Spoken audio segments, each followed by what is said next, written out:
standing next to John Petrucci or Paul Gilbert or Guthrie or Steve, it's just so obvious in a second, and there's thousands of people watching it happen in real time. That you're I'm the slowpoke of the bunch, and that I've concentrated on melody for all of my career. And I do believe in talking with these guys and hanging out with them and becoming their friends that I'm the one who still struggles with just the feeling that the guitar is awkward, and it takes a lot of work, a lot of practice, and I have like an 85% success rate playing, and these guys often hit 100%, every night on stage. So I probably just had some gifts that early on I realized were in fact gifts, and that I enjoyed exercising them. We all kind of grow up like growing up in New York. All my friends, we all loved rock music. We played in high school bands, and everybody had something.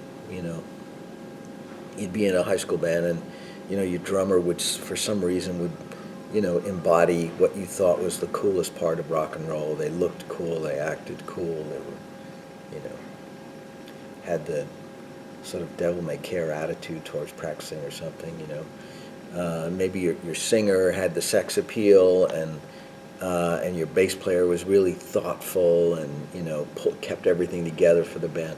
And so you realize, well, we all have these personality traits that are joined together with our physical talents of being able to understand music and use it. Because you have to have good timing, you have to have a sense of pitch, right? You have to be able to recognize harmony, to be able to write songs well. And it can be as simple as you're sitting in a basement with 5 or 6 friends, and maybe everybody's lamenting something sad that happened, right? And it could be something as simple as there was no beer to be had, or it could be something truly tragic, like a friend died or someone was hurt or something. And you find yourself with a guitar, and you realize, well, I'm playing, and I'm in a moment. This is real life. What I play is part of what we will remember from this moment.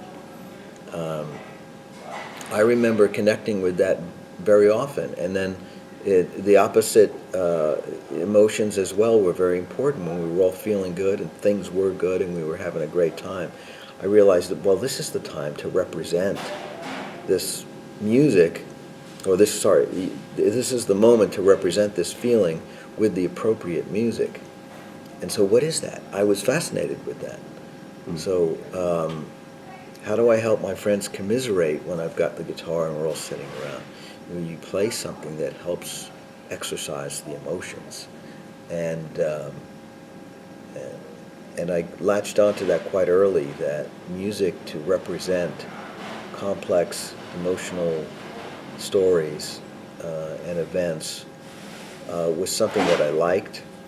It was cathartic, it was difficult, but it was a challenge that I enjoyed, and it made me think I need to know more about chords and tempos and scales, what to play, what not to play, when to leave the big spaces, how to make songs not a display of personal technique.